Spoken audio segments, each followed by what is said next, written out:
A mãe da Silene teve um problema com a mão e por conta disso ela está de atestado. Então aí a Silene pediu socorro para que a gente pudesse vir aqui e falar no lugar dela, né? E a gente vai fazer o possível então para fazer o trabalho de acordo com o que a Silene fazia, né? Cada um assim com o seu jeito, mas que a gente possa passar a mensagem. Provavelmente, não tenho bem certeza, mas parece que quarta-feira que vem também ela não estará. Mas vamos ver como é que a coisa vai andar lá, né? Então vamos elevar nosso pensamento a Jesus, mentalizar a figura sublime do Mestre, conversando um pouquinho com Ele. Senhor Jesus, Mestre querido de todas as horas, te rogamos nesse instante, Senhor, as bênçãos de paz, as bênçãos de luz a cada um que aqui se encontra e aqueles que por alguma razão aqui não puderam estar, mas que sejam da mesma forma envolvidos no seu amor e na sua luz. Que possamos nesta tarde, Senhor, abrir mente e coração para o entendimento dos seus ensinos, das suas mensagens, mas que essas mensagens, esses ensinos não fiquem somente conosco, mas que sejam compartilhadas com todos do nosso convívio.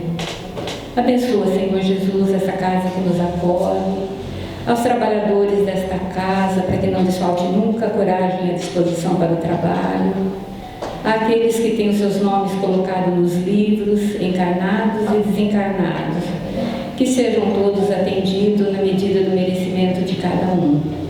Rogamos também, Senhor Jesus, pelo nosso companheiro Eurípides, né, que se encontra também internado no hospital, a Silene, né, que possa também ser envolvida e amparada, né, no trabalho do cuidado com a mãezinha, rogando a todos aqueles que se encontram em hospitais, em UPAs, ou mesmo doentes em seus lares, que sejam fortalecidos, que tenham fé, resignação e paciência. Para aqueles, Senhor, que perderam amigos e familiares, que sejam confortados na medida do merecimento, na medida do possível. Rogamos também, Senhor, força, coragem a todos aqueles que trabalham em promover a saúde, aos espíritos que retornam ao mundo espiritual, que sejam amparados e auxiliados. Enfim, Senhor, rogamos a toda a humanidade e que Jesus possa envolver a todos no seu manto de amor e de misericórdia, hoje e sempre. Que assim seja. Graças a Deus. Bom, nós escolhemos então para falar hoje à tarde sobre o capítulo 13 do Evangelho segundo o Espiritismo. Deixa eu confirmar que esse é 13. Quando fala, não saiba a vossa mão esquerda o que dá à direita, né? Mas a gente vai falar na instrução dos Espíritos, no item 19, quando Kardec ele faz uma colocação bastante interessante, mas se diz assim, que se deve pensar dos que recebendo a ingratidão em paga de benefícios que fizeram, deixam de praticar o bem para não topar com os ingratos. Olha que pergunta mais, como diz, auspiciosa, né? Olha, como é que se deve pensar daqueles que recebendo a ingratidão de paga de benefício feito, deixam de fazer o bem para não topar com os ingratos. É alguma novidade isso aqui? Não. Porque muitas vezes, e muitas das vezes, a gente ouve pessoas, né, do nosso convívio mesmo, às vezes dizendo que não vou mais fazer determinada coisa porque há um bando de ingrato, olha aquele outro que nem muito obrigado fala para alguma coisa que a gente faça, e a gente convive geralmente com isso. Mas Kardec ele tem uma colocação bastante interessante a esse respeito, porque ele diz assim, olha, nessas pessoas há mais de egoísmo do que de caridade. e que fazer o bem apenas para receber reconhecimento é não fazer com desinteresse, e o bem feito desinteressadamente é o único agradável a Deus. Então, o bem que nós praticamos, o bem que nós fazemos, ele tem que ser feito pelo prazer de fazer, pelo bem de fazer, e não porque nós vamos fazer esperando daquilo que nós fizermos reconhecimento. Isso não é fazer o bem, é como ele diz assim, isso é uma forma de egoísmo, que ainda é presente muito em nós. Eu me recordo, estudando esse texto, eu me recordei de alguns anos atrás, quando eu trabalhava ainda. Certa manhã, passou no portão da minha casa um senhor, ele devia ter mais ou menos uns 30, 35 anos talvez, e ele tinha uma receita bem velha na mão, e ele pedia dinheiro, e ele me disse, né, que precisava, que se a gente pudesse ajudar, colaborar com alguma quantia, porque ele precisava comprar umas pomadas que era muito cara para o pai dele, que tinha umas feridas na perna. E assim, uma pessoa que conversava muito bem e tudo. Eu entrei e dei para ele uma determinada quantia, e aí eu me recordo até que, depois conversando ali do lado com a minha vizinha, ela falou assim, mas você fica dando dinheiro? Você não sabe nem o que ele vai fazer, você sabe se é realmente para comprar remédio, para comprar pomada?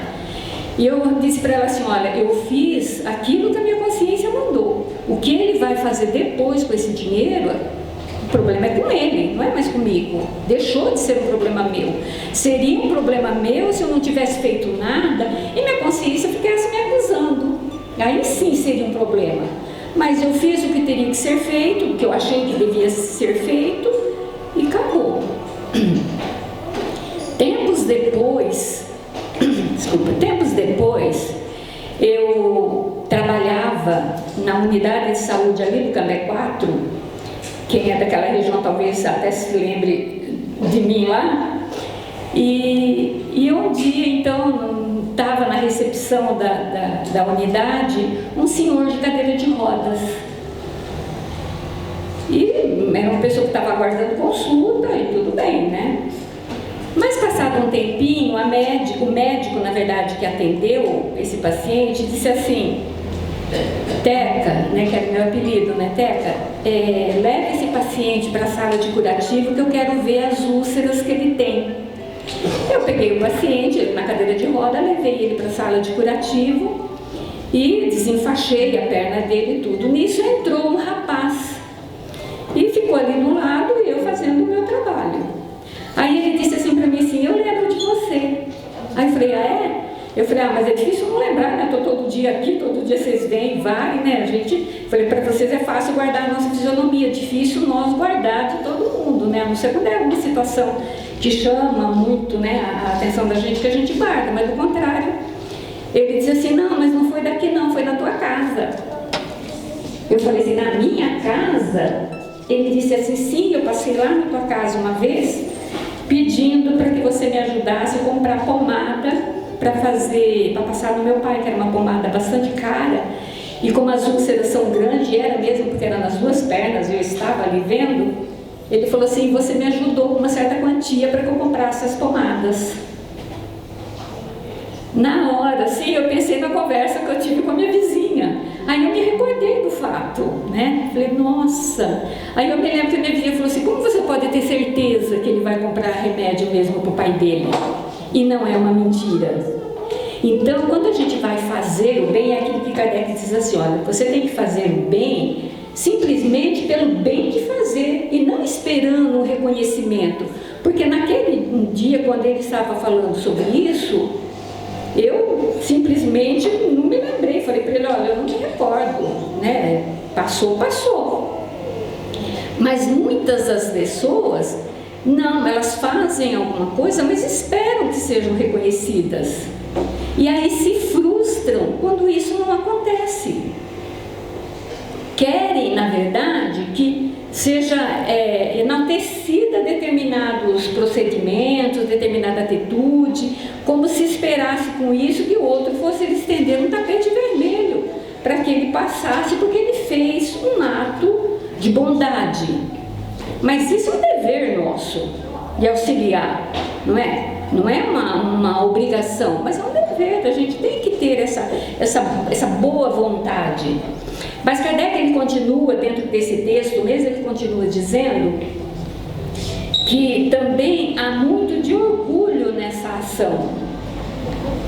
Porque quantas vezes a pessoa faz alguma coisa e depois se enche de orgulho pelo ato feito e até comenta ou então registra o fato. E isso também é um perigo, porque vai fortalecer aquilo que nós trazemos de ruim em nós. É a mesma coisa que eu fazer um ato de bondade, é a mesma coisa que eu for auxiliar alguém e depois eu sair falando para todo mundo aquilo que eu fiz, esperando também que o outro beneficiado venha então até mim, né, se coloca lá numa situação, numa atitude de humildade e agradecer, e aí eu fico toda cheia. Olha os vícios que nós ainda trazemos tão forte em nós e muitas vezes nós não nos damos conta disso. E essa coisa do orgulho, gente, é uma coisa muito ruim e muito chato até. Agora que falando desse negócio de orgulho, eu me lembrei uma coisa que não tem nada a ver com o tema que nós estamos com o assunto aqui, mas eu vou até contar como é perigoso o orgulho. Quando a gente cantava no coral, uma vez nós fomos participar de um festival. E aí nós chegamos lá e todo mundo, né, com roupinha bonita, a gente tinha feito roupa nova pro coral, aquela coisa toda, e a gente chegou todo lá, né? Parecia aqueles pavão, né? Todo mundo cabelinho arrumado, aquela coisa toda. A hora que chegou a nossa apresentação foi o maior fiasco. Nunca passei tanta vergonha. Mas eu passei vergonha por quê? Por causa do orgulho. O orgulho falou mais alto que nós passamos um vexame. Foi o maior vexame da história do nosso coral. Porque ninguém estava no tom, cada um estava no tom na hora de cantar e ninguém se conseguia se localizar. E o maestro, por mais que ele rebolasse ali na frente, não conseguia colocar o tom, né? Todo mundo estava numa desarmonia só e tentava, cada um tentava achar o seu tom, mas não conseguia. Foi uma coisa muito feia. Terminou aquela apresentação, não ficou acho que ninguém para saber como é que terminou o festival. Todo mundo foi embora, cada um pegou seu carro e foi embora. Ninguém quis nem conversar com ninguém. Porque, gente, o orgulho falou mais alto. A gente se doeu muito, porque o nosso orgulho foi ferido naquele momento. E a gente se sentiu, sei lá o quê. E aí, daí nós aprendemos a lição, né? Então, toda vez que a gente ia para uma apresentação, nós fazíamos a nossa oração, todo mundo se reunia lá num cantinho, nós fazíamos a nossa oração, pedia proteção, auxílio dos espíritos amigos, e aí nós íamos para a apresentação. Nunca mais demos um fiasco, mas aquele lá foi feio, nunca mais esqueceu, e até hoje a gente está trabalhando isso ainda na nossa cabeça, porque ele ainda dói. Quando você se lembra desse fato, ainda dói, porque o orgulho ficou ferido. Então é a mesma coisa aqui, é um orgulho, é uma coisa tão ruim dentro de nós, que qualquer situação que a gente expõe e alguma coisa não dá certo, ou se você faz alguma coisa esperando que o outro venha te enaltecer, faz com que esse orgulho fica sempre revivendo em você e traga sempre esse vício, que é uma coisa que nós temos que trabalhar firmemente ele para acabar com isso, porque ele ainda é uma chaga, né, para nós. E Kardec continua então falando: aquele que procura na terra a recompensa do bem que praticou, não a receberá no céu, mas Deus terá um apreço àquele que não a busca no mundo. Porque nós temos que fazer o bem para o outro, porque se a gente coloca na nossa cabeça, né? Nós temos isso muito certo em nós, que nós somos todos filhos de Deus, que somos todos irmãos perante Deus. Eu não quero que um irmão meu passe por dificuldade ou que sofra ou qualquer coisa. Aquilo que eu puder auxiliar, eu tenho que auxiliar, mas não esperando merecimento ou como a gente já viu em algumas lições, que diz assim, então que eu vou fazer alguma coisa, vou mandar meus tijolinhos para o céu. Isso é uma bela de uma, né? Porque não tem essa coisa, você tem que fazer o bem porque você faz, porque é uma lei, a gente não tem, é uma lei natural, a lei de sociedade, onde todos nós temos que crescer juntos, evoluir juntos, e para isso um tem que estar auxiliando o outro de qualquer maneira, até na situação material, tem que ser auxiliado, tem que ser ajudado. Ele continua dizendo, devemos sempre ajudar aqueles que necessitam, mas mesmo sabendo que muitas das vezes não receberemos agradecimento. A gente tem que fazer porque aquilo nos dá prazer, nos deixa bem, não é? Porque como é bom quando você faz alguma coisa para alguém e aí você vê que às vezes deu certo aquilo que você fez, aquilo você fica assim tão tranquila, né? Eu falo assim que a Ana, né, aqui nós fazemos visita no domingo de manhã, nos pacientes, aquelas pessoas acamadas, aquelas pessoas que ficam em casa, que não podem vir até o centro, a gente vai lá, leva água fluidificada, faz uma prece. Quando não, na época da pandemia, a gente fazia o evangelho. E é uma coisa tão gratificante, mas tão gratificante, que quando você sai desse trabalho, que você vem em casa, você vem preenchida. Porque, gente, quem mais recebe, quem mais recebeu em tudo aquilo, fomos nós. E tem dia que eu até falo e me arrepio aqui, porque tem dia, gente, que a coisa é de um jeito, que a gente chega assim, parece assim que você anda nas nuvens, assim, de tão gratificante que é. E a gente não vai na casa de ninguém esperando ser recebido lá com flores, não. É um trabalho que a gente faz, que é uma coisa que faz bem para nós, que nos engrandece, que nos faz bem, que nos fortalece, que nos gratifica. Então o bem ele tem que ser olhado dessa forma, como uma coisa gratificante para nós, que faz bem para nós. Se aquele a quem auxiliamos esquecer, Deus o levará em conta. E se Deus permite que por vezes o bem realizado seja pago com a ingratidão, é para experimentar a nossa perseverança na prática do bem. Olha só, porque a ação às vezes repetida é que às vezes faz com que a gente desperte, acorde às vezes para alguma situação. Porque se você faz alguma coisa e nunca mais, porque o outro não agradeceu, ou porque o outro não se solidarizou com você, você deixa de fazer e nunca mais porque acha, gente, é uma perda de tempo para nós mesmos. E aí muitas outras situações às vezes vão acontecer ali para a gente exatamente para se provar se a gente é perseverante naquilo lá.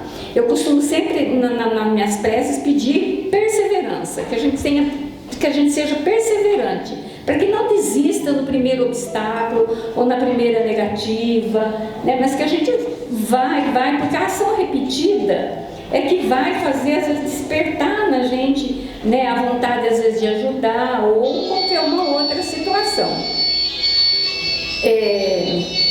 Dentro dessa fala aqui de Kardec, que muitas vezes, né, a gente recebe, né, o bem que a gente faz, a gente acaba recebendo, e ele continua dizendo assim, ó, quem pode nos garantir se o auxílio momentaneamente esquecido não produzirá bons frutos mais tarde? A gente não sabe, nós não temos essa visão do futuro, uma visão mais além. A nossa visão é muito limitada, é muito aqui, né? Então cada ação que a gente faz, ela repercute, ela tem uma repercussão. Mas às vezes a gente não sabe, mas ela tem. Se não aqui, mais lá. E se não é conosco, com aquele a quem a gente auxiliou, lá quando ele retornar, padre espiritual, com muita certeza ele vai ver aquela ação e vai pensar, poxa, eu deveria ter agido talvez de uma outra forma, e aquilo é um aprendizado para ele, para que quando ele volta, ele não cometer às vezes o mesmo ato, assim como nós, né? Mas no livro Momento Espírita, no volume 2, traz uma história muito bonitinha que eu achei aqui, e que ela fala do poder da gentileza, mas que tem muito a ver com aquilo que nós estamos falando aqui. É muito interessante porque ele fala aqui nessa história, que havia um rabino chamado Samuel, e ele morava, isso aconteceu na década de mais ou menos 1930. E eles moravam então numa aldeia onde cristãos e judeus, era uma aldeia assim, numa aldeia assim, polonesa. E ali viviam cristãos e judeus. E a gente sabe que, né, havia assim, uma certa animosidade, né, entre essas raças, né, essa coisa da religião, né? Mas esse Samuel, esse rabino, ele tinha com ele uma coisa assim, uma gentileza que era nato. E ele saía todo dia fazendo uma caminhada, e nessa caminhada ele passava num campo onde o senhor Miller, né, que era um judeu, ele trabalhava lá, roçando lá a terra, trabalhando lá na terra. E toda vez que ele passava, ele falava assim, num som bem alto e sonoro, né? Bom dia, senhor Miller. O senhor Miller simplesmente ignorava esse gesto. Mas todo dia ele mantinha esse costume. Bom dia, senhor Miller. Ele foi passando a época, foi passando o tempo, e bom dia, e bom dia. Até que um dia, então, o senhor Miller resolveu responder ao cumprimento. Ele simplesmente, né, no começo ele botava a mão no chapéu e continuava roçando lá o matinho dele lá. Mais um tempo depois, ele já retribuía com um sorriso. E até que chegou um dia, então, que ele falou, bom dia, rabino, né? Então, bom dia, senhor Miller, bom dia, rabino, né? Ele respondia já ao cumprimento. Passou-se um tempo, os nazistas, então, chegaram a essa aldeia, invadiram essa aldeia, e o senhor Miller, então, foi convocado a trabalhar lá com os alemães lá. E as famílias, né, daquela aldeia toda foram feitas reféns. E a família do rabino também. Quando eles estavam, então, descendo do trem, porque eles foram para um campo de concentração, e ele passava, a família ficou num lugar, e o rabino, então o seu Samuel, ele passou por vários campos de concentração, até que ele chegou em Auschwitz. E quando ele desceu do trem, então tinha uma fila enorme, assim, onde era feita a recepção dessas pessoas, e seriam então ali decidido o futuro deles, né? A esquerda e a direita, então eles eram separados. E o seu rabino, o seu Samuel, então quando ele chegou a uma altura da fila, ele viu que quem estava lá na frente fazendo essa separação era exatamente o senhor Miller, aquele homem lá do campo. E ele então fica, meu Deus, o que será de mim agora? Né? Vou para a esquerda ou vou para a direita? Né? A gente lembra daquela passagem, né, dos cabritos, né, um para a direita ou para a esquerda. E aí, quando ele já está uma pessoa próxima já do senhor Miller, ele então olha para ele e pensa assim, ele decidirá então meu futuro agora. E ao chegar próximo, então ele olha no olho, olha bem firme para ele, e os dois olhares então se encontram naquele momento. E o rabino então chega bem próximo e diz bem baixinho para ele assim, bom dia, senhor Miller. E ele responde então, bom dia, rabino. E aí ele aponta então o bastão que ele trazia na mão, apontou para a direita e disse, passe. E aí então a vida dele foi salva. Os esquerdos iam para a morte e os da direita então seriam salvos, né? Pelo menos teria mais um tempo de vida. Então o que a gente aprende nessa lição? Exatamente nisso que diz que quem pode então nos garantir se o auxílio momentâneo agora e esquecido por aquele a quem nós auxiliamos não produzirá bons frutos mais tarde. Quem pode então nos garantir disso? Nós não sabemos, né? Porque toda ação boa, ela gera também uma consequência boa. Assim como uma ação má também gera uma consequência má. Então a gente tem que aguardar.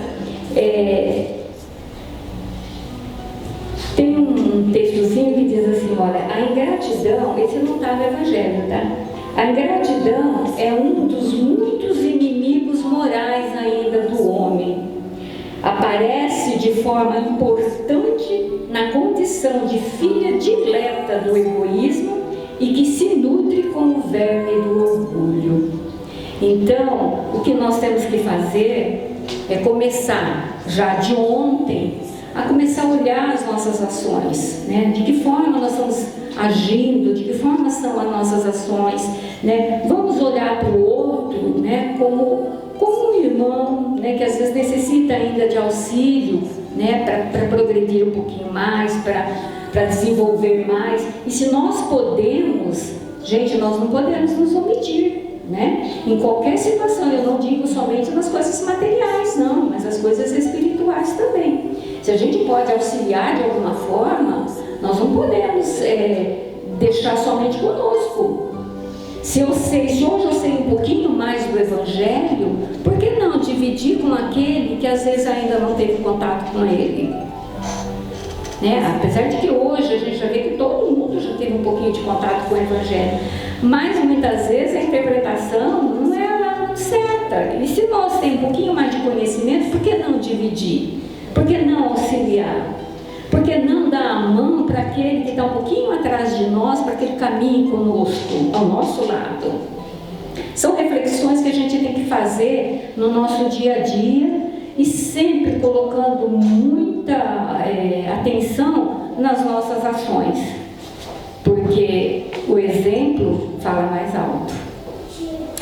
É isso que eu tinha para falar para vocês hoje, gente. Desculpa a simplicidade da fala, né? Mas foi assim meio que rápido, né? Não dá tempo da gente fazer, que a Silene me falou à noite que ela não ia poder vir, e hoje eu passei a manhã inteira fora, então assim, o tempo foi meio curto. Mas que Jesus nos abençoe, nos envolva, nos dê bastante discernimento, né? Para a gente conduzir a nossa vida com bastante coragem, com bastante firmeza, né? De caráter principalmente. Que Jesus nos abençoe. Muita paz. A gente vai então convidar os médiuns, né, passistas, para que adentre a câmara de passe. Aqueles que aqui ficarem, então vamos continuar, né, meditando, né, sobre tudo que a gente conversou.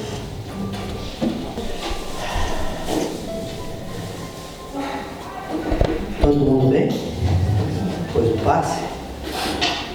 Algumas pessoas sentem algum desconforto, pessoal. Não é nada de ruim assim, não. Às vezes acontece, tá?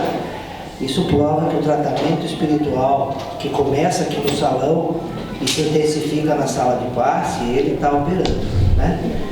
E é importante agora, quando a gente retorna para os nossos lares, né, que a gente volta para o convívio dos nossos parentes, da nossa vida, que a gente se mantenha vigilante por causa desses fluidos que nós recebemos na sala de passe, né?